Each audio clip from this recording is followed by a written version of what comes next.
So now let's see what happens when we apply speed settings to an audio clip.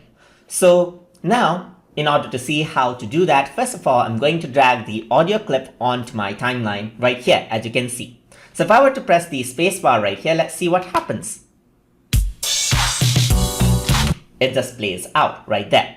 So if I were to right click over here, then what we can do is we can go to speed and duration. So if I were to click on reverse speed, then what happens is that it plays in reverse.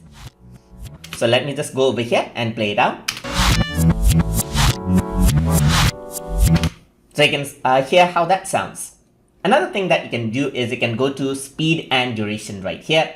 And then what you can do is you can click on reverse speed just like that. And it'll go back to normal. If I were to right click over here, and then if I were to go on speed and duration, then what we can do is we can increase out the speed right here. So let's say I want it around 3 times faster right here. And if I were to press the space bar, then this is what happens.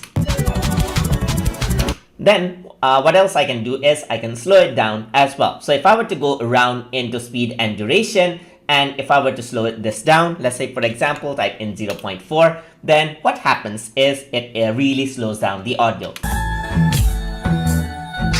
And that is how it sounds. And another thing that you can do is you can set the exact duration as you would for video as well. So if you want it to be exact 5 minutes long, then you can just type in 5 minutes just like this and press OK. And what happens is that you can play that around. And that is how you can control the speed settings for audio inside of Filmora. So I hope you guys learned something as always. And as always, please like, comment, share, and subscribe.